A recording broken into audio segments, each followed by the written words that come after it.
सुप्रभात, नमस्कार। स्वागत है आप सभी का हमारी बायोलॉजी क्लास की चर्चा में। तो आज हम बात करने वाले हैं एक्सटर्नल जेनाइटेलिया से, क्योंकि ये लास्ट टॉपिक था हमारा जो कल हमने टाइम की वजह से नहीं कर पाया था, क्योंकि कल हम मेल रिप्रोडक्टिव सिस्टम को कवर कर रहे थे और उसमें लास्ट टॉपिक बच गया था एक्सटर्नल जेनाइटेलिया। तो आज हम यहाँ से स्टार्ट करने वाले हैं। तो external genitalia external genitalia external genitalia के अंदर जो ऑर्गन आता है उसका नाम है पेनिस। पेनिस का हिंदी में हम क्या कहते हैं? पेनिस को सिस्ट। तो इस एक्सटर्नल जेनाइटेलिया के पास जो पार्ट है, जो भाग है, उसका नाम है पेनिस। अब बात आती है कि इसका नाम एक्सटर्नल जेनाइटेलिया पड़ा क्यों? तो देखो, एक्सटर्नल जेनाइटेलिया को मैंने क्या बताया था? हिंदी में क्या कहते हैं? बाह्य जनेंद्रिय। बाह्य जनेंद्रिय। तो बाह्य जनेंद्रिय एक्सटर्नल जेनाइटेलिया यानी ऐसा ऑर्गन जो आपको बाहर से विजिबल हो। मेल के अंदर अभी तक हमने जो बात करी, आपको मैंने बताया था testis, testis, accessory duct, accessory gland. ठीक है, तो जो ग्लैंड हैं, डक्ट हैं, टेस्टिस है, ये आपको बाहर से विजुअल नहीं है। आप बाहर से टेस्टिस को नहीं देख पाएंगे, फील कर सकते हैं मेल के अंदर, लेकिन देख नहीं पाएंगे। इसी तरीके से आप डक्ट्स नहीं देख पाएंगे, ग्लैंड्स देख नहीं पाएंगे, इसलिए वो इंटरनल जेनाइटल ऑर्गन्स कहलाते हैं, या फिर हमने डायरेक्ट उनको पढ़ा। लेकिन यहाँ पर क्या है? External genital organ. External genital organ का मतलब होता है बाह्य जननेंद्रिय, जो आपको बाहर से विजुअल हो। ठीक है, आपको बाहर से दिखाई दे। ठीक है, बाहर से आप देख सकें, उसको हम बोलते हैं बाह्य जननेंद्रिय। तो ऐसा मेल के अंदर एक पार्ट होता है जिसे हम बाहर से देख सकते हैं, जिसका नाम होता है पेनिस यानी कि शिश्न। अब हम बात करते हैं पेनिस के पार्ट की। ठीक है, तो ये दे आपकी स्क्रीन पे विजुअल हो रहा होगा। दिस इज, यहाँ से ये जो पोर्शन है, यहाँ से लेके ये पोर्शन, यहाँ से लेके ये जो आगे आ रहा है, ये पूरा पोर्शन क्या कहलाता है? पेनिस। इसको हम क्या कहते हैं? पेनिस। ठीक है, अब पेनिस के अंदर जनरली दो पार्ट्स होते हैं। ठीक है, ये इसके अंदर जो हमने बताया था, ये आपने पिछली क्लास में देख लिया था कि ये यूरिनरी ब्लैडर है। उसके आगे आप आ सकते, जिसे सेमाइनल वेसिकल, और ये प्रोस्टेट था यहाँ, और ये था बल्बोरेथ्रल ग्लैंड। तो ये पुराने पार्ट्स हैं जो आपने पहले डिस्कस कर लिए, अपन ने देख लिए। अब हम आगे बात करें पेनिस की, तो पेनिस, ये जो आगे वाला पोर्शन दिखाई दे रहा है, जिसको मैं मार्क कर रहा हूँ, ये है पेनिस। पेनिस के जनरली दो पार्ट्स देखने को मिलते हैं। पेनिस के दो पार्ट्स देखने को मिलते हैं। एक पहला पार्ट इस वाले पोर्शन को कहते हैं। अच्छा, पेनिस के अंदर जो अगला वाला भाग है, या इसको, ये जो अगला वाला भाग है, इसका एक अलग नाम होता है। इसको हम बोलते हैं ग्लांस पेनिस। क्या कहते हैं? Glans penis. ठीक है, ग्लांस पेनिस। ग्लास नहीं बोलना, ग्लांस है वो, ग्लांस पेनिस। तो जो पेनिस का आगे वाला भाग होता है, कौन सा? उभरा हुआ पोर्शन। तो पेनिस का जो उभरा हुआ पोर्शन है, आगे वाला भाग है, इसको हम कहते हैं ग्लांस पेनिस। और ये जो ग्लांस पेनिस है, ये ऊपर से एक स्किन की फोल्ड से कवर होता है। किससे कवर होता है? एक स्किन से के फोल्ड से कवर होता है, यानी यहाँ से इसके ऊपर भी एक कवरिंग होगी, और इस कवरिंग का नाम होता है, ऊपर से कवरिंग होती है, उस कवरिंग का नाम होता है फोर स्किन। क्या आता है? Four skin. Four skin. तो पेनिस के अंदर आपने जो उठा हुआ पोर्शन या उभरा हुआ पोर्शन आप देखते हैं, तो उसको हम बोलते हैं ग्लांस पेनिस। और जो उसको कवर करता है, ग्लांस पेनिस को जो कवर करता है, उसका नाम है फोर स्किन। देखो, यहाँ पे मैं एक बार वापस से समझाने की कोशिश करता हूँ। दिस इज, ये में बना पेनिस के जो आगे वाला भाग होता है, थोड़ा सा इस तरीके से उठा हुआ होता है, थोड़ा सा उभरा हुआ पोर्शन होता है। ये उभरे हुए पोर्शन को हमने क्या कहा था? Glans penis. और ग्लांस पेनिस को भी एक कवर करने का स्ट्रक्चर होता है, उसको हमने कहा फोर स्किन। यानी इसको ऊपर से एक कवरिंग करेगा, इस तरीके से कवरिंग आएगी, और उस कवरिंग में ओपनिंग होगी। तो ये जो कवरिंग है ना, इसको हम बोलते हैं फोर स्किन। बहुत इंपॉर्टेंट है। फोर स्किन ग्लांस पेनिस को क्या कर रहा है? कवर कर रहा है। और ग्लांस पेनिस की खास बात क्या है कि glans penis is the most sensitive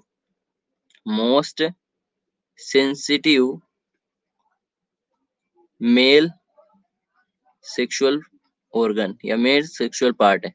तो मेल के अंदर जो सबसे ज्यादा सेंसिटिव सेक्सुअल ऑर्गन है वो कौन सा होता है? Glans penis. और ग्लांस पेनिस को कवर करता है कौन? Four skin. ठीक है, तो आप याद रखेंगे फोर स्किन वो है जो ग्लांस पेनिस को कवर कर रहा है। और ग्लांस पेनिस क्या होता है? पेनिस का आगे वाला भाग जो कैसा होता है? थोड़ा सा उभरा हुआ होता है, फूला हुआ होता है, उसे हम कहते हैं ग्लांस पेनिस। और ग्लांस पेनिस की खास क्या बात है कि ये सबसे ज्यादा मोस्ट सेंसिटिव सेक्सुअल पार्ट होता है किसका? मेल का।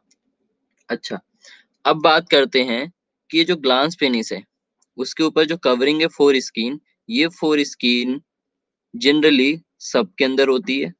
ठीक है, जनरली सभी के अंदर प्रेजेंट ही होती है, जन्म से सबके पास होती है। बट ये ग्लांस पेनिस को जो कवर करने वाला फोर स्किन है ये रिमूव किया जा सकता है। इसको रिमूव कर देने से कोई दिक्कत नहीं आती, बल्कि हमारे लिए बेनिफिट ही होता है। ठीक है, जैसे हिंदुओं में क्या होता है कि इसको नहीं निकाला जाता, इसको ग्लांस पेनिस के ऊपर जो कवरिंग है फोर स्किन इसको नहीं निकाली जाती, लेकिन इसको हम मुस्लिम में बात करें तो इसको निकाल दिया जाता है। और ये इसका निकालना मुझे ऐसा लगता है सबके लिए सही है, क्योंकि इसके अंदर जो फोर स्किन की वजह से जो ग्लांस पेनिस को कवर कर रहा है उसकी वजह से, जैसे तुम्हें पता है कि यहाँ से यूरिन भी निकलेगा। ठीक है, यूरिन निकलेगा और क्या निकलेगा? सीमेन निकलेगा। तो वो क्या होता है, ग्लांस पेनिस के अराउंड चारों तरफ क्या हो जाता है? थोड़ा सा डिपॉजिट हो जाता है, जमा हो जाता है। और वो कंटिन्यू बहुत दिनों तक जमा होने की वजह से वहां पे क्या होता है? इन्फेक्शन होने के चांसेस बढ़ जाते हैं, इरिटेशन, इन्फेक्शन, तो इनके चांसेस बढ़ जाते हैं। इनके चांसेस बढ़ने से बार बार जब वहां पे इरिटेशन होगा, इन्फेक्शन होगा, तो उसकी वजह से कोज हो सकता है कैंसर। क्या हो सकता है? कैंसर। कैंसर हो सकता है या जनरली नॉर्मल इन्फेक्शन हो सकता है। ठीक है, तो इन इन्फेक्शन से और कैंसर से, ठीक है, ग्लांस पेनिस का कैंसर हो सकता है, ग्लांस पेनिस का इन्फेक्शन हो सकता है। तो इन सब से बचने के लिए क्या किया जाता है? इसको रिमूव कर देना ज्यादा अच्छा है। बट ठीक है, बट हिंदूज में इसको नहीं करते हैं, मुस्लिम इसको करते हैं, जिससे जनरली भाषा में खतना शायद कहा जाता है। तो ये सिर्फ इंफॉर्मेशन थी, इसको कोई मेडिकल एग्जाम में, आपको कोई कॉम्पिटिटिव एग्जाम में नहीं पूछा जाएगा। सिर्फ आपको पता होना चाहिए कि इसको क्यों निकाला जाता है और हम्म, कि निकालने से क्या हमें एडवांटेज है या नहीं निकालने से क्या डिसएडवांटेज है। तो जनरली ये देखा गया कि जिनके अंदर फोर स्किन नहीं होती है उनको जो पेनिस का कैंसर है या ग्लांस पेनिस का जो कैंसर है वो नहीं है। और जनरली उनके अंदर कैंसर या इन्फेक्शन देखा जाता है जिनके पास फोर स्किन होती है। तो फोर स्किन के होने ना होने से कोई ज्यादा फर्क नहीं पड़ेगा आपके रिप्रोडक्शन में भी और आपके लाइफ में भी। क्लियर है? अच्छा, वापस से हम आते हैं पीछे। बैक में कुछ पॉइंट्स मैं आपको बताना चाहूंगा कि जो पेनिस होता है वो पेनिस कुछ स्पेशल टाइप के टिश्यूज से मिलके बना होता है। ठीक है, स्पेशल टाइप के टिश्यूज से मिलकर बना होता है। और वो टिश्यू क्या करते हैं? इरेक्शन ऑफ पेनिस में मदद करते हैं, इरेक्शन ऑफ पेनिस में हेल्प करेंगे। कहने का मतलब ये है कि आपको पता है कि हमने बताया था कि मेल के अंदर बनते हैं क्या? स्पर्म, शुक्राणु बनते हैं। और वो शुक्राणु को हमें भेजना कहाँ है? फीमेल के रिप्रोडक्टिव ऑर्गन में भेजना है। तो फीमेल के रिप्रोडक्टिव ऑर्गन में क्यों भेजना है? ताकि वहां ओवम से को फर्टिलाइज करके जायगोट बनाए और जायगोट एम्ब्रियो बनाए और एम्ब्रियो से बेबी फॉर्म हो जाए। इसलिए हमने क्या किया था? मेन मुद्दा हमारा यही है। लेकिन इसको स्पर्म को भेजेगा कौन? मेल की बॉडी में टेस्टिस में बना, टेस्टिस से कहाँ था? ग्लैंड में, ग्लैंड में कुछ लिक्विड, डक्ट में कुछ लिक्विड डालेगा ग्लैंड से और वो बन गया सीमेन। तो सीमेन को भेजने का काम किसका है? फीमेल के रिप्रोडक्टिव ऑर्गन में या सिस्टम में पेनिस का काम है। और ये पेनिस तभी कर सकता है जब वो किस फॉर्म में हो? इरेक्टाइल फॉर्म में हो, इरेक्शन पेनिस का हुआ हो, इरेक्टाइल और इरेक्शन। तो इरेक्टाइल इरेक्शन हो पेनिस का तो ही जाके वो इंसेमिनेशन कर सकता है। रीजन, क्योंकि कुछ चीजें आपको पता होनी चाहिए अब यहाँ कि जो जनरली जो पेनिस होता है, जनरली जो पेनिस होता है वो कैसा होता है? नॉर्मल साइज का, नॉर्मल साइज में थोड़ा सा छोटा होता है और छोटा होता है, साथ में क्या होता है शिथिल अवस्था में होता है, यानी कि रिलैक्स कंडीशन में होता है, यानी उसके अंदर इंसेमिनेशन की प्रोसेस या फिर कोइटस या रिप्रोडक्शन करने की क्षमता नहीं होती है। लेकिन जब कोई भी मेल रिप्रोडक्शन करने के लिए एक्साइट होता है या उसके बारे में सोचता है, तब जाके पेनिस का इरेक्शन होता है। इरेक्शन मतलब उठान। तो पेनिस में उठान तब पैदा होती है जब वो सेक्सुअल चीज़ों के बारे में सोचता है या सेक्सुअल इंटरकोर्स करने के लिए रेडी होता है, रिप्रोडक्शन करने के लिए रेडी होता है, तो उस दौरान पेनिस का क्या होता है, इरेक्शन होता है। तो इरेक्शन जब होता है पेनिस का, उस इरेक्शन को ही हम क्या कहते हैं, उठान। जब इरेक्शन होता है पेनिस का, तो इसका जो साइज़ है वो क्या हो जाता है, साइज़ भी बढ़ जाता है, ठीक है? और इसके अंदर ये कैपेसिटी आ जाती है कि ये फीमेल के रिप्रोडक्टिव ऑर्गन में वेजाइना के इंटर कर सके और वहां से सीमेन को क्या कर सके, फीमेल के रिप्रोडक्टिव ऑर्गन में डिपॉजिट कर सके। तो जनरली आपको याद रखना है कि पेनिस नॉर्मल साइज में छोटा होता है और कैसा होता है, सॉफ्ट होता है और सेक्सुअल इंटरकोर्स करने के लिए रेडी नहीं होता नॉर्मल साइज में। लेकिन क्या होता है कि जब कोई रिप्रोडक्शन हस्बैंड वाइफ में रिप्रोडक्शन के लिए हस्बैंड रेडी होता है, तो उसका जो पेनिस का साइज है थोड़ा सा बढ़ जाता है। और बढ़ने का रीजन क्या है, बढ़ने का रीजन है कि उसके पास क्या होते हैं, स्पेशल टाइप के होते हैं टिश्यूज। क्या होते हैं, टिश्यूज। तो विशिष्ट प्रकार के टिश्यू हैं और ये टिश्यू के अंदर कैपेसिटी होती है कि अपने आप को क्या कर सकते हैं, और ज्यादा बढ़ा सकते हैं, ठीक है। इनके अंदर ये क्षमता होती है कि साइज को इनलार्ज करें। तो ये क्या करते हैं, साइज को इनलार्ज करते हैं। और साथ में क्या होता है, साइज का इनलार्जमेंट होने से, जब टिश्यू का इनलार्जमेंट होगा तो पेनिस का इनलार्जमेंट होगा। और साथ में पेनिस क्या हो जाता है, हार्ड। और हार्ड होने की ही वजह से जो मेल का पेनिस है वो फीमेल की वेजाइना में इंटर करेगा, ठीक है।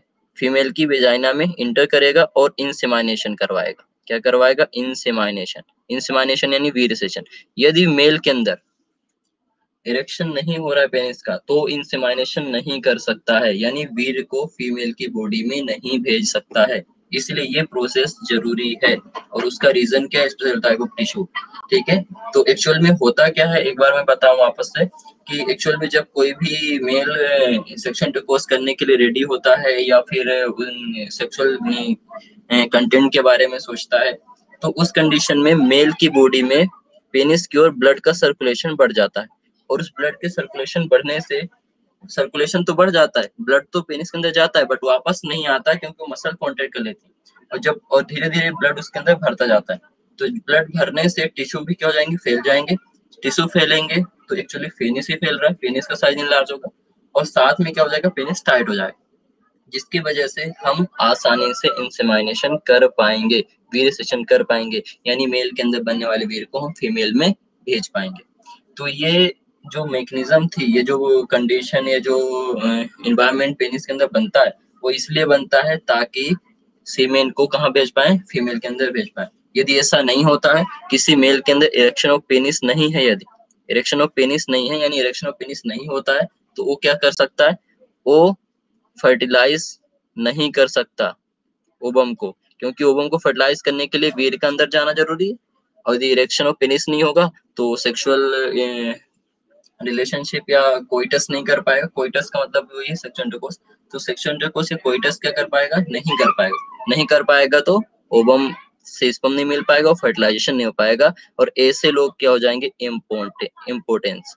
इम्पोर्टेंस का मतलब यहाँ पर इम्पोर्टेंट नहीं है, इम्पोर्टेंस का मतलब होता है कि जो सेक्सुअल इंटरकोर्स ही नहीं कर पाए फीमेल के साथ या अपनी वाइफ के साथ सेक्सुअल इंटरकोर्स नहीं कर पाता, ऐसे मेल्स को इम्पोर्टेंस कहते हैं।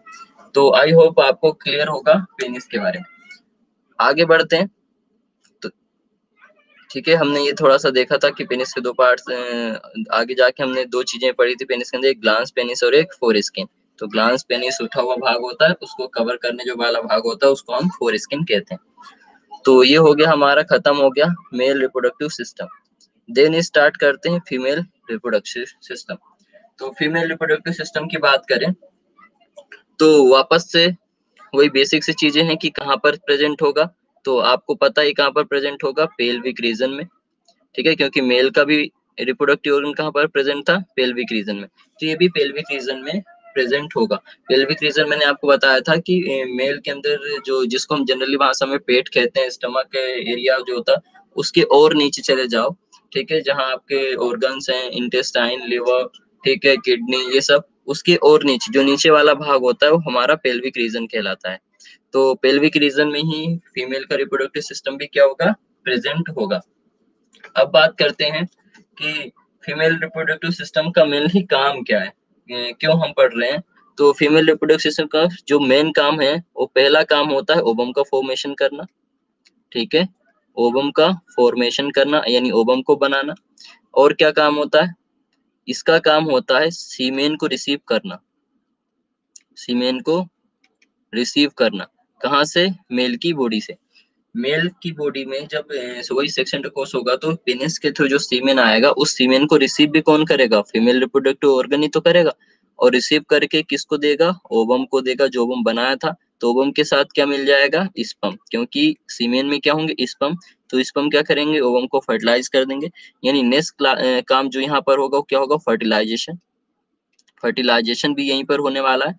और फर्टिलाइजेशन हो गया तो इसी का काम ये भी है कि बेबी को डेवलप करवाए, बेबी के डेवलपमेंट में इंपॉर्टेंट रोल अदा करता है, डेवलपमेंट में इंपॉर्टेंट रोल प्ले करेगा। और जब डेवलपमेंट हो जाएगा तो बेबी को यहाँ तक कि पार्चुरेशन में भी फीमेल रिप्रोडक्टिव ऑर्गन का ही फंक्शन है। तो यहाँ पर तक कि पार्चुरेशन यानी डिलीवरी भी कौन करवाएगा, फीमेल रिप्रोडक्टिव सिस्टम ही करवाता है। तो ये ओवरऑल में बता दिया कि फीमेल रिप्रोडक्टिव है क्या और इसका काम क्या है, क्यों फीमेल रिप्रोडक्टिव सिस्टम को हम पढ़ रहे हैं। अब एक एक करके इसके ऑर्गन देखते हैं। जैसे हमने देखा था कि मेल रिप्रोडक्टिव सिस्टम के अंदर भी बहुत सारे पार्ट्स थे, ऐसे ही फीमेल रिप्रोडक्टिव ऑर्गन्स के अंदर भी बहुत सारे पार्ट्स हैं। तो उनको आइए देखते हैं। तो ये उसके पार्ट्स हैं, बट इन पार्ट्स को डायरेक्ट याद नहीं करते हैं, पहले हम डायग्राम देखते हैं फीमेल रिप्रोडक्टिव सिस्टम का। This is a female reproductive system. ये फीमेल रिप्रोडक्टिव सिस्टम का क्या है, चित्र है, डायग्राम है। इसको हम देखकर डिस्कस करते हैं कि कौन कौन से पार्ट्स फीमेल रिप्रोडक्टिव सिस्टम में देखने को मिलेंगे हमें। ठीक है, चलिए। तो सबसे पहले आपके पास जो इस डायग्राम दिख रहा है उसमें जो ये दिस पोर्शन, इस वाले पार्ट को क्या कहते हैं, ओवरी, जो कि वन पेयर होती है। मैंने बताया था मेल के अंदर टेस्टिस वन पेयर होता है, फीमेल में ओवरी वन पेयर होती है। वन पेयर का मतलब होता है एक जोड़ा, एक जोड़ा का मतलब है कि दो। तो ये क्या होगा, ओवरी। तो जो पहला पार्ट आपको दिखा वो क्या दिखा कि ओवरी देखने को मिलेगी। तो फीमेल रिप्रोडक्टिव सिस्टम में ओवरी। नेक्स्ट जो ऑर्गन है ओवरी के, और क्या होगा, तो इसके अलावा यहाँ से लेके यहाँ तक ये पोर्शन, ये जो पोर्शन है जो ओवरी से अटैच है और यहाँ तक आया हुआ है, this portion known as a fallopian tube, fallopian tube. इसको हम क्या कहते हैं, फॉलोपियन ट्यूब कहते हैं। अब फॉलोपियन ट्यूब के आगे यदि हम देखें और क्या है फॉलोपियन ट्यूब के अंदर, तो थोड़ा सा, हाँ चलिए। तो अपन ने अभी देखा कि this is a ovary, this is a fallopian tube. यानी पहला पोर्शन यदि हम बात करें तो आपने एक ऑर्गन देख लिया ओवरी और दूसरा ऑर्गन आपने फॉलोपियन ट्यूब। अब इसके अलावा क्या होता है, तो आपको ये पोर्शन दिख रहा है, ये ठीक है, ये पोर्शन, ये जो पोर्शन है इसको हम क्या कहते हैं, यूटेरस। क्या कहते हैं, यूटेरस यानी गर्भाशय। तो इसको हम क्या कहेंगे, यूटेरस, गर्भाशय, ओवरी और फॉलोपियन ट्यूब। हिंदी में ओवरी को क्या कहते हैं, अंडाशय, अंडाशय, ठीक है। उसके बाद जो फॉलोपियन ट्यूब है उसको कहते हैं अंडवाहिनी, अंडवाहिनी। यूटेरस को कहते हैं हम गर्भाशय, गर्भाशय। और गर्भाशय के जब नीचे देखो, ये भी क्या है, ये भी फैलोपियन ट्यूब ही है, यानी अंडवाहिनी है। यानी दो जोड़े होते हैं, दो जोड़ा क्या होता है, ओवरी होती है, अंडाशय होता है, सॉरी एक जोड़ा अंडाशय होता है यानी दो, और एक जोड़ा फैलोपियन ट्यूब होती है यानी दो फैलोपियन ट्यूब होती है। और यूटेरस तो एक ही होता है। तो ये यूटेरस हो गया, ये वाला पोर्शन। अब आगे आते हैं, यूटेरस से जब नीचे जाओगे तो यूटेरस के नीचे वाला ये वाला पोर्शन जो होता है, यानी गर्भाशय के ही, जो गर्भाशय का ही जो सबसे निचला पोर्शन होता है, तो इसको हम कहते हैं, इसको कहते हैं सर्विक्स, हिंदी में कहते हैं ग्रीवा, ठीक है। इसको हम क्या कहेंगे, सर्विक्स यानी ग्रीवा। और ग्रीवा के नीचे जो ओपनिंग दिख रही है, ओपन खुला हुआ पोर्शन दिख रहा है, ठीक है, ये एक्चुअली यहाँ से ऐसी ओपनिंग है इसकी, ये से एंटर करते हैं। तो this organ is known as vagina, this known as vagina यानी कि योनि, हिंदी में क्या कहते हैं, योनि।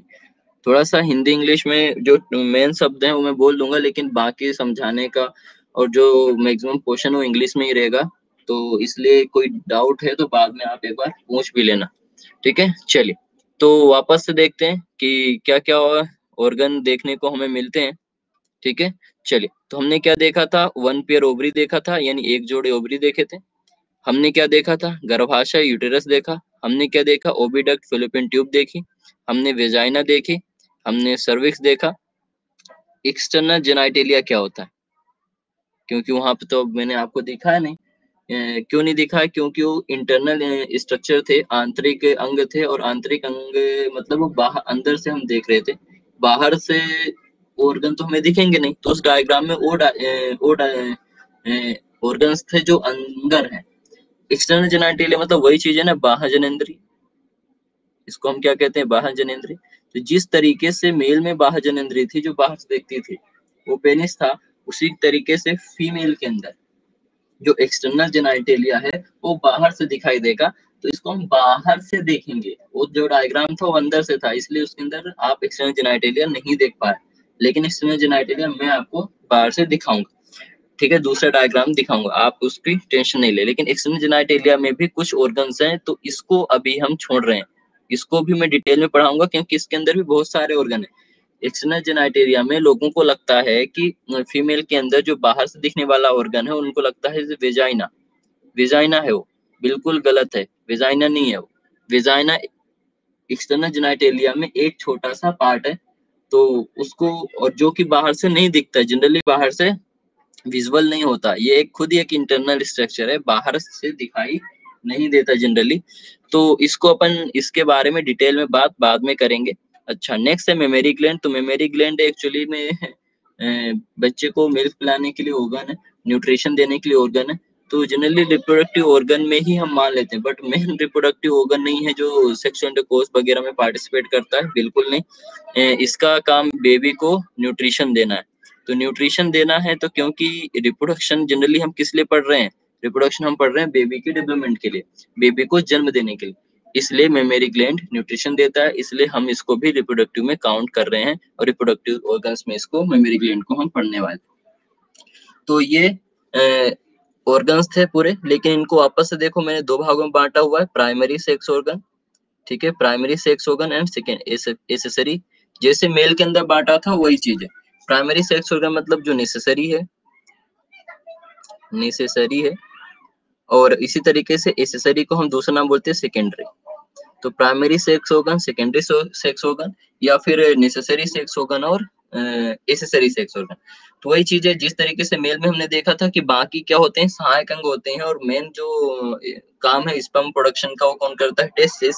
इसलिए हमने उसको प्राइमरी सेक्स ऑर्गन कहा था। उसी तरीके से मेल में जो ओवम, फीमेल के अंदर जो ओवम प्रोड्यूस करना है, उसका काम किसका, ओवरी को। इसलिए ओवरी क्या यहाँ पर नेसेसरी या फिर प्राइमरी सेक्स ऑर्गन है। बाकी जितने भी ऑर्गन है वो सपोर्टिव है, यानी सपोर्ट करने के लिए है, सहायता करने के लिए, इसलिए उनका नाम है एसेसरी, सहायक जनन अंग।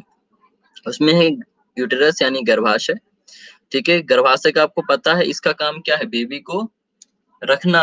बेबी जो रहेगा 9 महीनों कहाँ रहेगा, गर्भाशय में रहेगा। तो कुल मिला के रिप्रोडक्शन में सहायता कर रहा है, ठीक है। फेलोपियन ट्यूब, फेलोपियन ट्यूब, ठीक है, फेलोपियन ट्यूब क्या करेगी, फेलोपियन ट्यूब ओवम को लेके आएगी, क्योंकि ओवम कहाँ बनते हैं, ओवरी में। आइए वापस से देखते हैं, ओवम कहाँ बनेंगे, यहाँ बनेंगे ना, इस ओवरी में। तो इस ओवरी में ओवम को भाई फट, और इम्प्लांटेशन कहाँ होगा, इस यूटेरस में होगा, यहाँ। तो इस यूटेरस में इम्प्लांटेशन करवाना है, तो ओवम यहाँ तो यहाँ तो बनेगा, और यहाँ से आपको क्या करना पड़ेगा, उसको ले जाना पड़ेगा। तो कुल मिला के ये ओडक्ट है, जिससे अंडवाहिनी है, जो अंडे को ओवरी से कहाँ पर लेके आएगी, गर्भाशय पे लेके आएगी। तो इसका भी क्या सपोर्टिव रोल हो गया, क्योंकि ओवम को लेके आएगी यहाँ पे, तो ये भी सपोर्ट कर रही है, रिप्रोडक्शन में मदद कर रही है। इसी तरीके से वेजाइना, तो वेजाइना क्या होता है, ये फीमेल का कोपुलेटरी ऑर्गन है, ठीक है, कोपुलेटरी ऑर्गन, यानी कि यही है जो क्या करता है, पेनिस के थ्रू, पेनिस के थ्रू स्पर्म को रिसीव करेगा। यही ऑर्गन है जो पेनिस के थ्रू स्पर्म को रिसीव करता है। और एक कोपुलेटिव ऑर्गन का मतलब होता है कि वो ऑर्गन जो सेक्स में इन्वॉल्व हो। तो मेल के अंदर कौन होता है, पेनिस, और फीमेल के अंदर होता है वेजाइना। उसी तरीके से नेक्स्ट क्या है, सर्विक्स। तो सर्विक्स भी क्या है, एक यूट्रस का ही पार्ट है। और ये क्या करता है कि वही सेक्शनल कोर्स के दौरान जब वेजाइना में स्पर्म आएंगे तो स्पर्म आगे बढ़ेंगे कहाँ, स्पर्म के थ्रू। तो ये भी एक थोड़ा सा ट्रांसपोर्ट वाला एरिया है। और साथ में इसका रोल, इंपॉर्टेंट रोल है किसमें, डिलीवरी में। डिलीवरी के समय इसका इंपॉर्टेंट रोल है। पार्चुरेशन के समय क्या करता है, ये एरिया थोड़ा सा ज्यादा प्रोवाइड करता है, सरफेस एरिया जो होगा उसको इंक्रीज करेगा ताकि बेबी इजीली बाहर आ सके। तो इनको अभी डिटेल में हमें पढ़ना है, जैसे अभी सिर्फ नाम बता रहा हूँ, ओवरऑल थोड़ा थोड़ा बता रहा हूँ कि इनका मतलब क्या और ये क्या काम करने वाले हैं। एक्सटर्नल जेनाइट एरिया, इसको बाद में डिस्कस करेंगे, और मेमरी ग्लैंड को भी बाद में डिस्कस करेंगे। तो ये हुआ ऑर्गन जो फीमेल रिप्रोडक्टिव सिस्टम को फॉर्म करते हैं, बनाते हैं। तो आगे चलते हैं अब, ठीक है। ये ऑर्गन से आप एक बार जल्दी से देख लो कि दिस इज ओवरी, ये ओवरी था, ये फेलोपियन, याद करना, ओवरी, फेलोपियन ट्यूब, फिर गर्भाशय, गर्भाशय के नीचे वाला पोर्शन सर्विक्स, और लास्ट में था वेजाइना। तो ये वेजाइना हमने अंदर से देखी है क्योंकि बाहर से जनरली दिखाई नहीं देती है।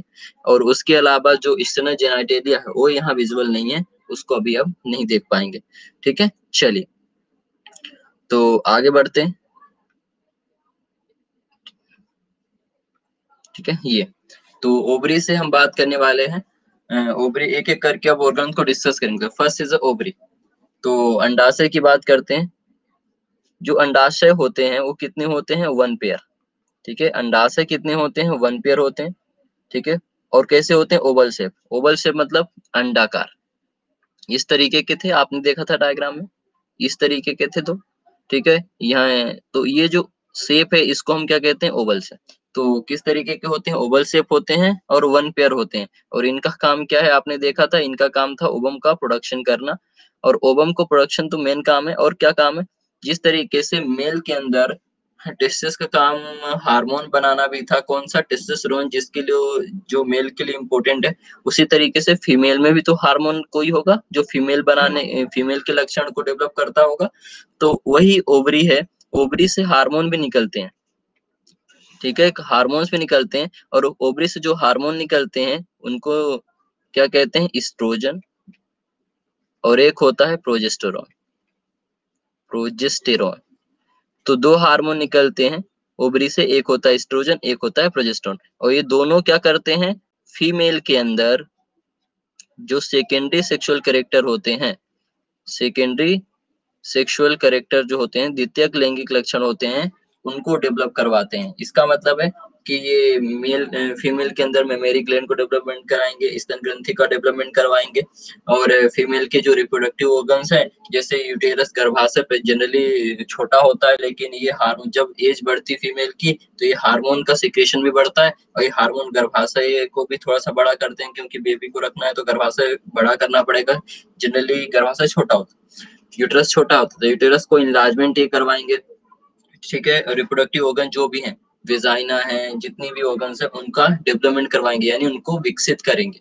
तो ये काम इन दोनों हार्मोन का है। साथ में क्या करेंगे, यदि वो फीमेल है तो उसकी जो वॉइस होती है, आपने देखा होगा जब फीमेल बड़ी हो जाती है तो उसकी वॉइस पतली हो जाती है। तो उन सारे सिम्टम जो फीमेल के लक्षण है उनको डेवलप करवाने का काम एस्ट्रोजन और प्रोजेस्टेरोन करते हैं, ठीक है।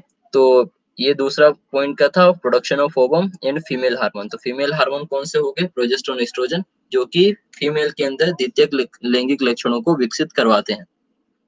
उसके बाद हम देखते हैं कि ओवरी का स्ट्रक्चर, तो ओवरी दिखती कैसे है, उसके अंदर क्या है, और ओवम प्रोडक्शन कैसे होगा, ये सब जैसे टेस्टिस के अंदर हमने देखा था अंदर जाके, उस तरीके से वो ओवरी को देखने वाले हैं। तो ये पोर्शन पढ़ने से पहले हम डायग्राम देखेंगे ताकि आपको अच्छे से डायग्राम में ही समझ में आ जाए। तो आइए देखते हैं, ये है ओवरी, ठीक है, ये है ओवरी। तो ओवरी के डिफरेंट पार्ट्स को हम डिस्कस करने वाले हैं, ठीक है। चलिए देखो, ओवरी के अंदर जो ओवरी को कव ये पूरा, अब तुमको दिख रहा होगा ओवरी, तो हमने इस तरीके से कुछ गोलाकार देखी थी, बिल्कुल सही देखा था तुमने। लेकिन यहाँ पे ये मत बोल देना ये ओवरी है गोलाकार, बिल्कुल नहीं, ये पूरी ओवरी है। इसका हमने देखा टीएस, ट्रांस टीएस, मतलब इसका टीएस हमने बीच से ओवरी को काटा और उसके अंदर देखा कि क्या क्या है। तो टीएस है ओवरी का, और ओवरी टीएस में इस तरीके की कुछ दिखती है।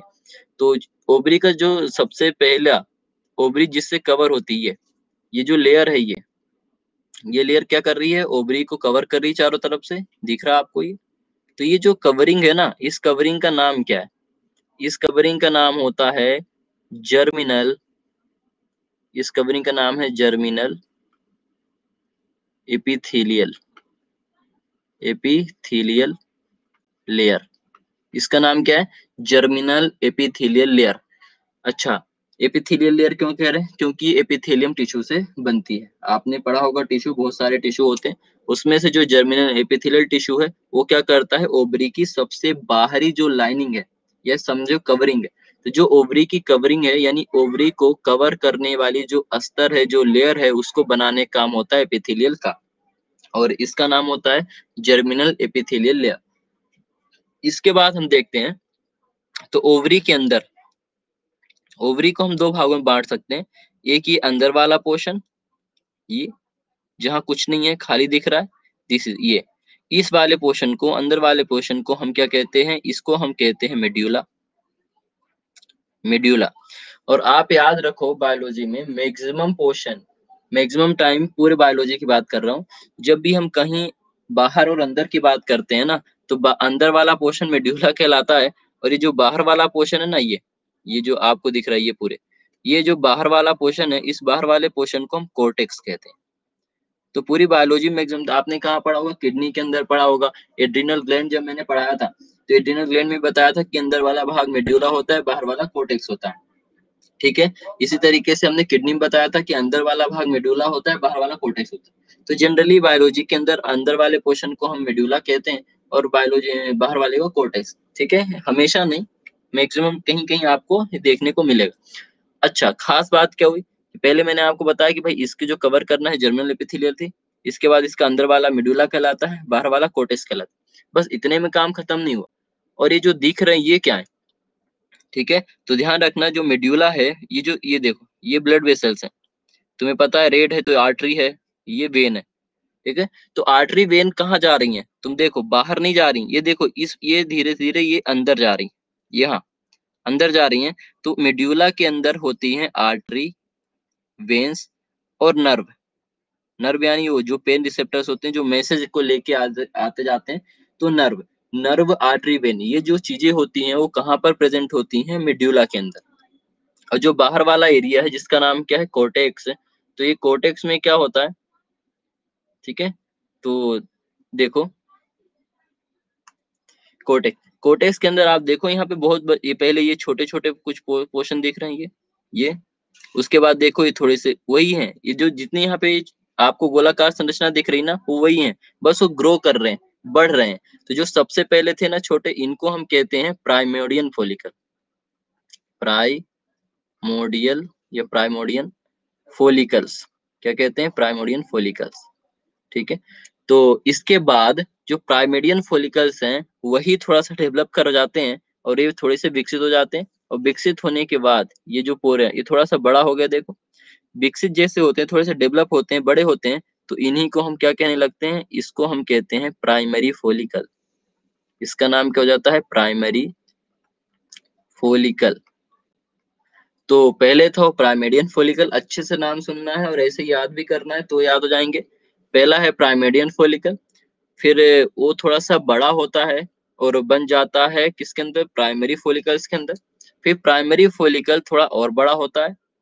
ठीक है, प्राइमरी फोलिकल थोड़ा सा और बड़ा होता है, ये मान लो यहाँ पर है, ये थोड़ा सा साइज छोटा दिख रहा है लेकिन और बड़ा हो गया। तो जैसे ही थोड़ा सा बड़ा होता है तो इसका नाम हो जाता है सेकेंडरी फोलिकल। ठीक है, कहाँ से बना? ये प्राइमरी फोलिकल से बना सेकेंडरी फोलिकल। सेकेंडरी फोलिकल से आगे जब बी जिसमें दिख रहा है ये वाला और बड़ा हो जाएगा, जिसका नाम हो जाएगा टर्सरी फोलिकल। क्या नाम हो जाएगा? Tertiary follicle. और टर्सरी फोलिकल और बड़ा हो जाएगा, जो सी वाला दिख रहा है, this is a mature Graafian follicle. इसका नाम होता है Graafian, Graafian follicle, Graafian follicle.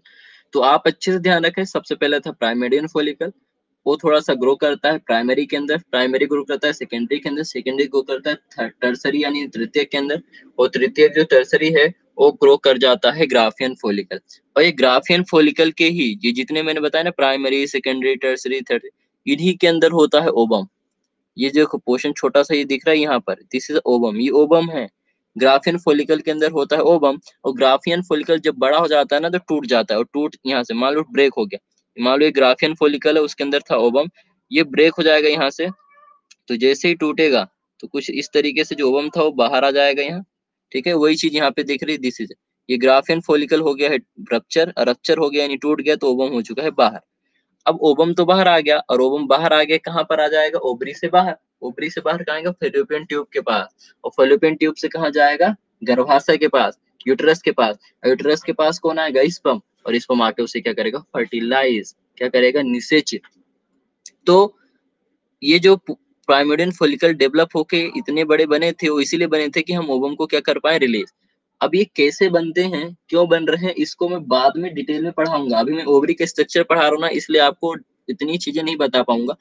ये कैसे बनेंगे, क्यों बन रहे हैं, ये सारे क्वेश्चन यदि आपके मन में आ रहे होंगे तो जब मैं oogenesis पढ़ाऊंगा, अंड जनन, कि ओवम कैसे बनता है, वो थोड़ी बड़ा है, अभी स्पर्म कैसे बनता है ये भी नहीं बताया मैंने, बताया बनता कहाँ है ये बताया था आपको, ओवम कहाँ बनता है ये बताया हूं मैं, लेकिन कैसे बनेगा और जब मैं बताऊंगा तो ये आप समझ जाओगे कि प्राइमेडियन, प्राइमरी, सेकेंडरी, टर्सरी ये फॉलिकल्स हैं क्या। तो अभी सिर्फ इतना याद रखना है कि इनके अंदर ओवम होता है, और ये क्या करते हैं, कंटिन्यू ग्रो करते हैं, और जब ग्रो करके ग्राफियन फॉलिकल बनाते हैं तब जाके ओवम निकलता है। ओवम निकलने के बाद इनका जो पोषण बचा, भाई ओवम तो निकल गया, बट ये पोषण जो है इसी का नाम हो जाता है, ये जो है इसी का नाम हो जाता है कॉर्पस ल्यूटियम।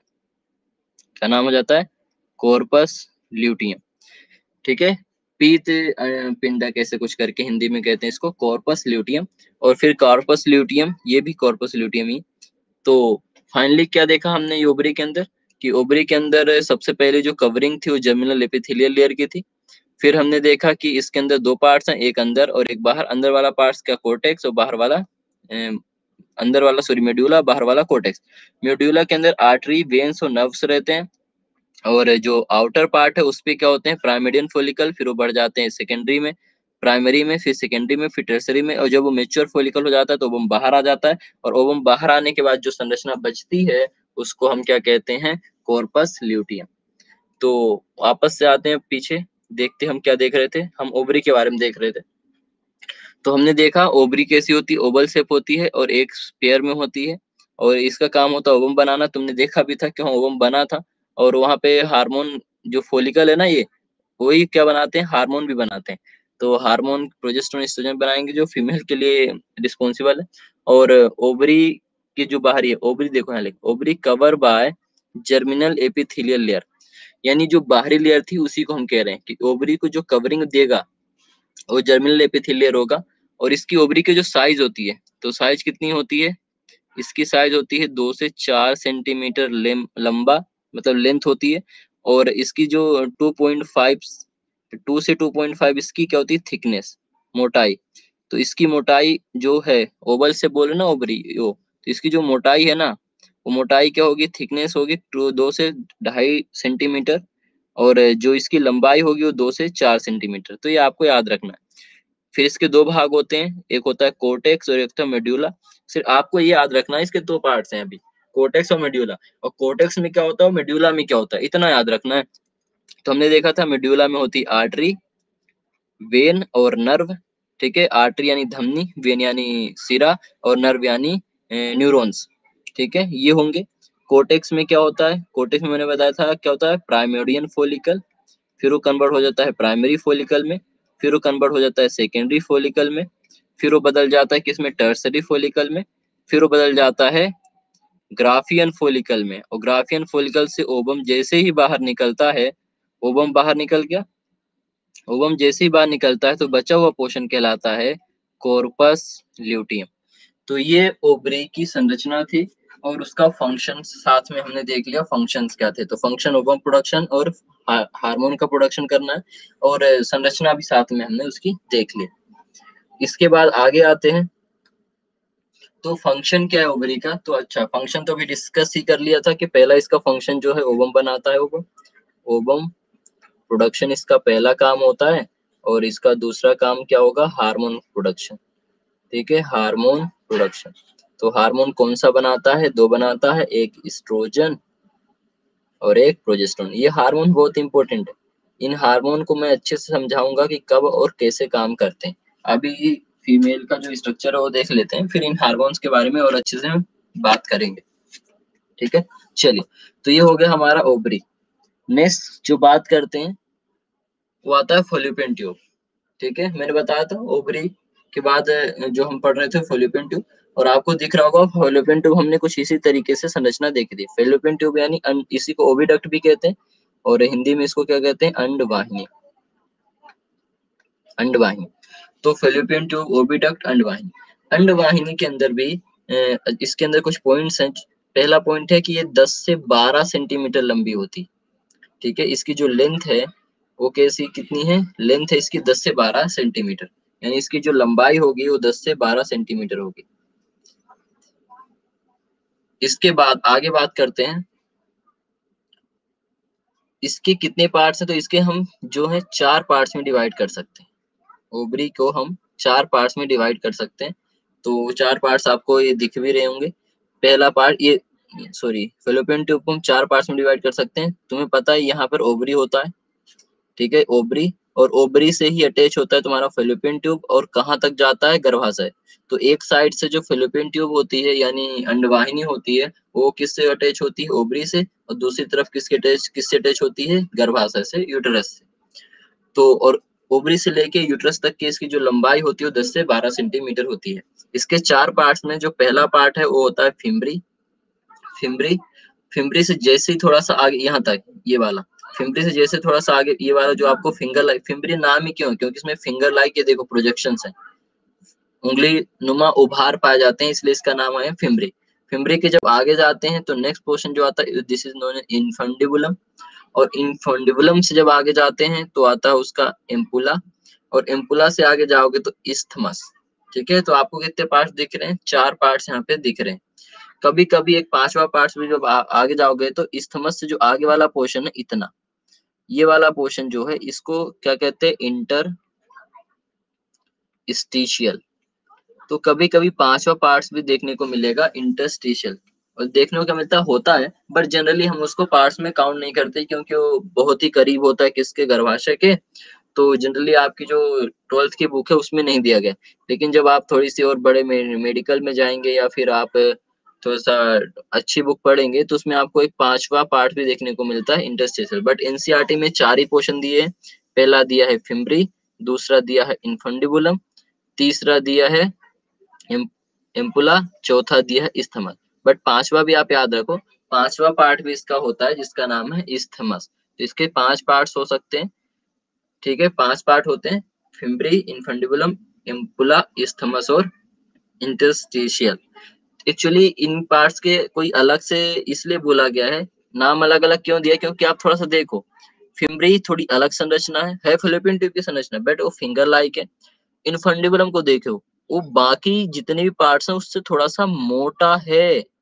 देखो, ये देखिए मोटा संरचना है, और उसी से आगे जाओगे तो देखो इनकी संरचना थोड़ी सी बदल गई, अब ये और पतला हो गया, और आगे गए तो और पतला हो गया।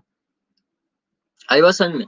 तो क्योंकि इनकी संरचना थोड़ी सी बदल रही है, आगे जैसे बढ़ रहे हैं इनकी संरचना में चेंज आता जाता है, इसलिए इनका नाम उसके हिसाब से रखा गया कि भाई पहली फिम्बरी, फिर इनफंडिबुलम, एम्पुला, इस्थमस, अंडे। इसमें से जो सबसे इम्पोर्टेंट पार्ट है वो है एम्पुला। फिम्बरी तो है, एम्पुला मैं इम्पोर्टेंट तुम्हारे लिए बोल रहा हूँ, है तो 4 5 पार्ट इम्पोर्टेंट, लेकिन एम्पुला इसलिए बोल रहा हूँ क्योंकि ये एग्जाम में पूछा जाता है। रीजन, क्योंकि फर्टिलाइजेशन यहीं पर होता है, फर्टिलाइजेशन यहीं पर देखने को मिलेगा, निषेचन यहीं पे होगा। जैसे ओवरी से मैंने बताया ओवम निकलेगा, ओवम को कौन कलेक्ट करेगा, फिम्बरी। फिंगर लाइक प्रोजेक्शन इसीलिए ना कि जैसे ओवम निकलेगा वो पकड़ लेंगे, ओवम जैसे निकलेगा इसको पकड़ के कहाँ भेजेगा, इन्फेंडुबुलम में। इन्फेंडुबुलम से ओवम आगे बढ़ेगा, कहाँ पे पहुंचेगा, एम्पुला में। जैसे ही एम्पुला में ओवम पहुंचा, यदि फीमेल ने अपने हस्बैंड के साथ सेक्स इंटरकोर्स किया होगा तो यहाँ से तुम्हें पता है कि आगे यहाँ पर क्या है, गर्भाशय है, आगे सर्विक्स या वेजाइना। तो यहाँ जब जाओगे तो पता है कि यहाँ से स्पर्म आएंगे, और ये स्पर्म कंटिन्यू आगे जाते जाए खुद से, आगे जाते जाते कहाँ पर मिलते हैं, एम्पुला में। तो जब भी निषेचन होता है ना, तो स्पर्म आके कहाँ पर मिलते हैं, ओवम को एम्पुला पे मिलते हैं, और यहीं पे क्या होता है, निषेचन होता है। इसलिए क्वेश्चन नीट वगैरह में पूछा जाता है कि निषेचन की क्रिया कहाँ पर होती है, तो एम्पुला पे होती है, यानी फेलोपियन ट्यूब का वह भाग जहाँ पर निषेचन देखने को मिलता है वह एम्पुला है। ठीक है, तो एम्पुला पे आप याद रखेंगे कि यहाँ पे फर्टिलाइजेशन निषेचन होता है, ये इंपॉर्टेंट पॉइंट्स है। तो this is the ovary, sorry fallopian tube. तो फेलोपियन ट्यूब के बारे में इतना ही याद रखना है आपको कि एक नली है, अंडवाहिनी है, नाम ही अंडवाहिनी यानी एग को ट्रांसफर करती है कहाँ, गर्भाशय की ओर, और इसकी लंबाई 10 से 12 सेंटीमीटर है, और इतनी लंबाई में इसके 5 पार्ट्स हैं। पहला है फिम्बरी, इन्फंडिबुलम, एम्पुला, इस्थमस और इंटरस्टिशिया। इंपोर्टेंट क्या है इसके अंदर, एम्पुला। एम्पुला पे क्यों इंपोर्टेंट है, क्योंकि यहाँ पे फर्टिलाइजेशन होता है, यानी स्पर्म की मीटिंग जो है ओवम के साथ वो कहाँ पर होती है, जो उसकी मीटिंग है वो कहाँ पर होती है, एम्पुला पे होती है। ठीक है, चलिए तो आगे चलते हैं। आप नेक्स्ट इज यूट्रस, गर्भाशय। तो गर्भाशय का डिटेल में पढ़ने से पहले उसका डायग्राम चेक करते हैं वापस से एक बार गर्भाशय का। देखो ये फीमेल रिप्रोडक्टिव सिस्टम का डायग्राम है। अभी मैंने आपको बताया था कि अभी हमने उसमें क्या पढ़ लिया, ये पढ़ लिया जिसका नाम क्या था, ओवरी। ओवरी के बारे में पढ़ लिया हमने। फिर उसके बाद हमने फेलोपियन ट्यूब के बारे में पढ़ लिया, fellow sorry fallopian tube, fallopian tube के बारे में पढ़ लिया। अब फेलोपियन ट्यूब ये हो गया है, और फेलोपियन ट्यूब भी हो गया, इन दोनों को हमने पढ़ लिया। नेक्स्ट आता है हमारा ये पोर्शन, ठीक है ये, और इस पोर्शन का नाम है क्या, इस पोर्शन का नाम है गर्भाशय, यूटेरस। तो यूटेरस की बात करते हैं। तो सबसे पहले हम देखें तो यूटेरस कैसा होता है, तो इसको बोलते हैं पियर shape structure. Pear shaped structure, पियर शेप मतलब होता है हिंदी में नाशपाती। ठीक है, ये जो स्ट्रक्चर है कैसा होता है, नाशपाती के आकार। अच्छे से मैं बताना चाहूँ तो इस तरीके से, इस तरीके से ये स्ट्रक्चर होता है। तो ओवरऑल यदि हम इसको गोल थोड़ा सा करेंगे तो हमें कुछ नाशपाती के जैसा देखने को मिलता है, इसलिए इसका नाम होता है सॉरी, इसको हम पियर शेप स्ट्रक्चर कहते हैं।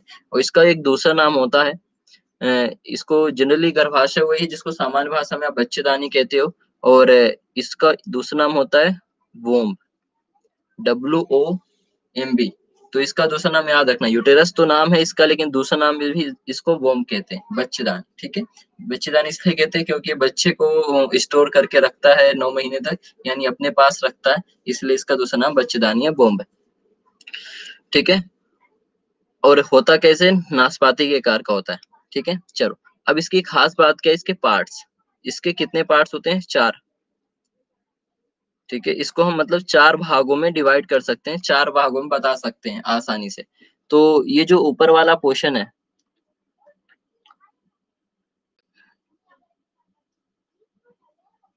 ठीक है, ये जो ऊपर वाला पोर्शन है इतना, इसको कहते हैं फंडस।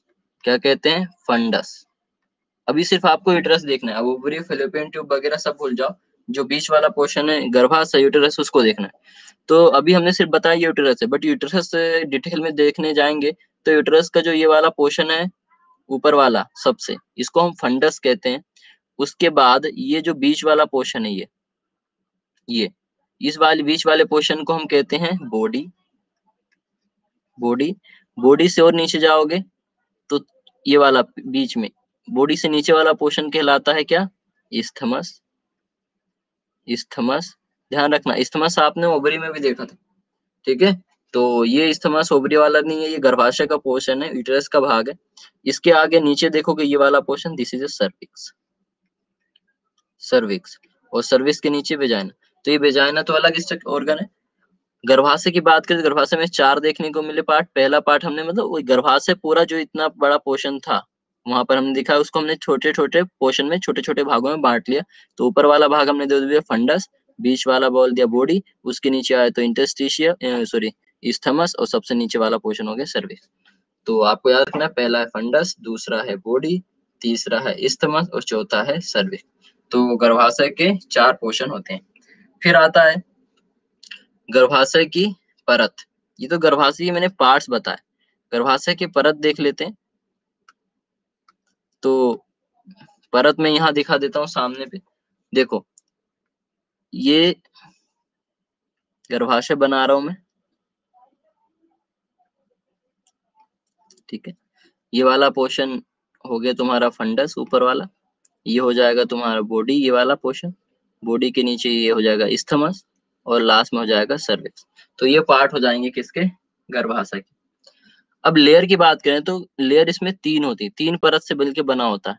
एक ये बाहर वाली लेयर मान लो ये बना रहा हूं मैं ब्लैक से, ठीक है। फिर इसी तरीके से अंदर वाली लेयर हो गई, ये मान लो अंदर वाली लेयर है, ठीक है। और इसके बीच में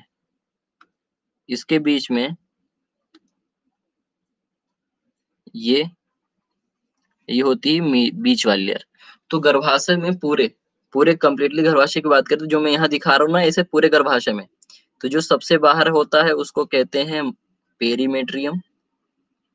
पेरीमेट्रियम जो बीच में होता है उसका नाम होता है मायोमेट्रियम। मायो मतलब होता है बीच, मसल से बना हुआ, मायोमेट्रियम। और जो रेड से अंदर वाला पोर्शन है जिसे नोन एज एंडोमेट्रियम, इसको क्या कहते हैं, एंडोमेट्रियम, ठीक है। तो इसके तीन लेयर हैं, ध्यान रखना, पार्ट्स नहीं। पार्ट्स तो चार थे, आपको दिखा है पार्ट्स कितने बताए थे, चार बताए थे। पहला था ऊपर वाला फंडस, बीच वाला था बॉडी, उसके नीचे आओ तो इस्थमस, और लास्ट जो पार्ट था जो सबसे नीचे था उसका नाम था सर्विक्स। तो ये पार्ट्स थे उसके। लेकिन इसकी हम बात कर रहे हैं कि जो यूट्राइन वॉल है यानी गर्भाशय की जो दीवार है उसके अंदर कितनी लेयर है, कितनी परतें हैं। तो तीन परतें हैं, सबसे बाहरी वाली को पेरीमेट्रियम कहते हैं, बीच वाली को मायोमेट्रियम कहते हैं, और उसके अंदर देखोगे तो उसको हम कहते हैं एंडोमेट्रियम। और इसमें से जितनी भी लेयर है उसमें से जो मोस्ट इंपोर्टेंट आपको याद रखनी है एंडोमेट्रियम। क्यों? क्योंकि वो एंडोमेट्रियम वो लेयर है जहां पर इम्प्लांटेशन होता है। इम्प्लांटेशन होता है, आपको याद होगा इम्प्लांटेशन यानी कि बताया था अंतरारोपण। अंतरारोपण में क्या होगा, बेबी फर्टिलाइजेशन के बाद जो जायगोट है ना, वो जायगोट है वो आके यही इम्प्लांट होगा, यहाँ किस कहाँ पर, एंडोमेट्रियम में। तो आपको ये याद रखना है, जिसे मैंने बताया फोलियोपियन ट्यूब, अंडवाहिनी। अंडवाहिनी में आपको याद रखना था निषेचन कहाँ पर होता है, तो हमने बताया था निषेचन कहाँ पे होता है, एम्पुला पे। उसी तरीके से गर्भाशय में ये पॉइंट याद रखना है कि इम्प्लांटेशन, अंतरारोपण कहाँ पर होता है। तो आप बता पाएंगे अंतरारोपण कहाँ पर होता है, एंडोमेट्रियम में। ये हो जाएगा तुम्हारा गर्भाशय, ठीक है। इसके बाद जो बचता है क्या, हमारा बचता है वेजाइना, और बचता है एक्सटर्नल जेनिटलिया, और बचता है मेमोरी ग्लैंड, स्तन ग्रंथि। तो इनको नेक्स्ट क्लास में करेंगे, उससे पहले आज जितना पढ़ा एक बार जल्दी से रिव्यू करते हैं, ठीक है, फिर इसको खत्म करेंगे, ठीक है। चलिए,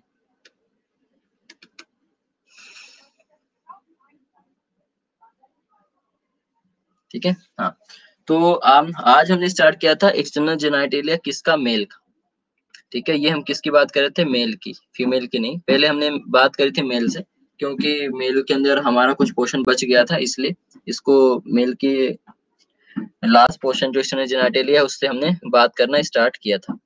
तो उसके अंदर हमने सबसे पहले बात करी थी पेनिस की। तो हमने बताया था कि पेनिस पेल्विक रीजन में वो ऑर्गन है जो हमें दिखता है, विजुअल होता है, और विजुअल होता है, कहाँ गया, इसका डायग्राम के साथ डिस्कस कर लेते हैं। ये तो विजुअल होता है, मैंने बताया था आपको। उसका जो ऊपर आगे वाला भाग होता है सबसे पहले उभार जैसा होता है, उसको ग्लांस पेनिस कहते हैं। उसको कवर करने वाला पोर्शन क्या होता है, फोर स्किन। और फोर स्किन के प्रेजेंट रहने से मेल के अंदर क्या होता है, इन्फेक्शन के चांसेस बढ़ जाते हैं, कैंसर के चांसेस बढ़ जाते हैं।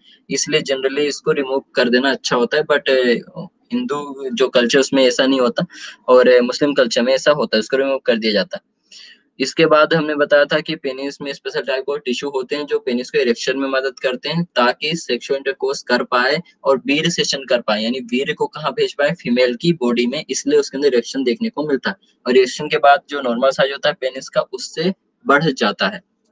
फिर हमने देखा नेक्स्ट देखा फीमेल की फीमेल रिप्रोडक्टिव सिस्टम। तो हमने देखा कि कहाँ पर होता है, पेल्विक रीजन में ये भी होता है। और क्या करेगा, और इसका जो काम होता है ओवम का फॉर्मेशन करना, ठीक है, सीमेन को रिसीव करना, रिसीव करके ओवम के पास ले जाना और वहाँ फर्टिलाइजेशन कराना, फिर डेवलपमेंट करवाना बेबी का। और इसके बाद जब बेबी डेवलप हो जाए तो उसे बाहर। ये पूरे काम किसके हैं, फीमेल रिप्रोडक्टिव सिस्टम के। इसमें से काम बटे हुए हैं, तो उन अलग अलग ऑर्गन को तो उन ऑर्गन में देखते हैं कौन-कौन से ऑर्गन है, तो हमने देखा प्राइमरी और सेकेंडरी। तो प्राइमरी वो है जो मेन काम करेगा, यानी ओवम बनाएगा, ओवरी होता है। उसके अलावा हमने बात करी किसकी, यूटेरस की, गर्भाशय और ओविडक्ट यानी अंडवाहिनी या फैलोपियन ट्यूब की, और vagina, cervix, external genital, mammary gland. तो इनको मेमरी ग्लैंड, एक्सटर्नल जेनिटलिया, ठीक है, और वेजाइना, इन तीनों को नेक्स्ट क्लास में खत्म करेंगे और फीमेल रिप्रोडक्टिव सिस्टम खत्म हो जाएगा। आज हमने बात करी थी किसकी किसकी, तो हमने पहले बात करी फीमेल रिप्रोडक्टिव सिस्टम को, देखो कि कहाँ पे क्या होता है। तो हमने देखा था कि ये ओवरी थी, ओवरी में फैलोपियन, उसके बाद फैलोपियन ट्यूब, फिर गर्भाशय, और गर्भाशय के बाद जो नीचे वाला पोर्शन था सर्विक्स, और देन वेजाइना। इसके अंदर एक्सटर्नल जेनिटलिया नहीं दिख रहा है। फिर हमने बात करी ओवरी के, तो ओवरी की, तो ओवरी के अंदर हमने देखा था कि ओवरी के जो बाहरी वाली लेयर थी उसको जर्मिनल एपिथेलियल लेयर कहते थे, और उसके अंदर दो पार्ट होते हैं, एक बाहर वाला एक अंदर वाला। अंदर वाला मेड्यूला कहलाता था और बाहर वाला कोर्टेक्स कहलाता था। मेड्यूला के अंदर बताया था वेन, आर्टरी, नर्व्स वगैरह प्रेजेंट होती है, और कोर्टेक्स के अंदर फॉलिकल्स होते हैं, और यही फॉलिकल्स फिर बड़े होते जाते हैं, और जितने बड़े होते हैं उसके हिसाब से उनका नाम है, प्राइमरी, सेकेंडरी, टर्सरी। मैच्योर हो गए तो ओवम बाहर आ जाता है, और बचा हुआ भाग कार्पस ल्यूटियम कहलाता है। ठीक है, ये डायग्राम वगैरह था। फिर हमने फंक्शन देखे थे। इसके बाद हमने फैलोपियन ट्यूब देखा कि 10 से 12 सेंटीमीटर होती है, और 10 से 12 सेंटीमीटर में भी ये हर जगह थोड़ी सी इसकी स्ट्रक्चर चेंज होता रहता है, कहीं मोटी है, कहीं पतली है, कहीं फिंगर लाइक प्रोजेक्शन है। तो इसके आधार पर इसके 5 पार्ट्स हमने देखे थे, फिम्बरी, इन्फेंडुबुलम, एम्पुला, इस्थमस और इंटरस्टिशियल। इसके बाद ओवरी के बाद हमने देखा था जो लास्ट था गर्भाशय, और गर्भाशय में हमने देखा कि ये कैसा होता है, पेयर शेप होता है, यानी कि नाशपाती के आकार का। इसका दूसरा नाम होता है वोम्ब। और हमने देखा इसकी जो वॉल होती है उसके अंदर 3 लेयर होती है, एक बाहर होती है पेरीमेट्रियम, फिर बीच में मायोमेट्रियम, और अंदर होती है आंतरिक जो है वो होती है एंडोमेट्रियम। तो एंडोमेट्रियम में हमने ये देखा था कि यहाँ पर होता है मेन फंक्शन किसका, इम्प्लांटेशन का, अंतरोपण का, और फिर यहीं पर बेबी 9 महीने रहेगा, डेवलपमेंट होगा। हमने देखा था इसको 4 पार्ट्स भी में डिवाइड कर सकते हो। तो जो ऊपर वाला पोर्शन होता था उसको हम कहते थे फंडस, और बीच वाला पोर्शन था बॉडी, और उसके नीचे होता था इस्टमस, और सबसे लास्ट पोर्शन होता था सर्विक्स। ठीक है, तो इस तरीके से हमने आज इतनी बातें करी हैं। नेक्स्ट क्लास में हम जो फीमेल रिप्रोडक्टिव सिस्टम है उसको खत्म करेंगे।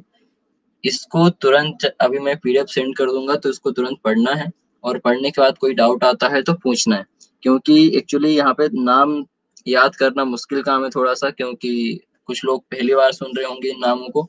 ध्यान रखो, मैं चाहूँ तो आपको ऊपर ऊपर पढ़ा सकता हूँ, लेकिन मैं पूरे पार्ट्स इसलिए बता रहा हूँ, पूरी स्ट्रक्चर इसलिए बता रहा हूँ, क्योंकि अब आप 12th में हो, छोटी क्लास में नहीं हो, और छोटी क्लास में जो जितना पता होना चाहिए उतना भी आपको पता नहीं है, क्योंकि आपको ना तो किसी स्कूल वालों ने पढ़ाया और ना किसी टीचर ने।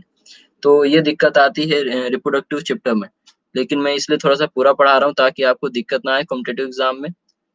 इसलिए इतना पढ़ना है जाकर, और वापस से कोई दिक्कत आती है तो बताना है। खासकर नाम को क्या करना है, लिख लिख कर याद करना है, और लिख लिख कर पढ़ना है, तो उससे क्या हो जाएगा, नाम भी आपको याद हो जाएंगे। ठीक है, चलिए, तो आज की क्लास यहीं खत्म कर रहे हैं, और आप लोग प्रॉपरली पढ़ने के बाद कोई डाउट आता है तो पूछा करो। कोई रिस्पॉन्स नहीं करते हो तो ऐसा मत करो, थोड़ा सा ध्यान से पढ़ो, और कोई डाउट आए तो पूछो। ठीक है, चल, तो आज की क्लास खत्म कर रहे हैं। इसके बाद आपकी फिजिक्स की क्लास है, तो आप उसको अटेंड करें। ठीक है, चलिए, तो धन्यवाद आज के लिए।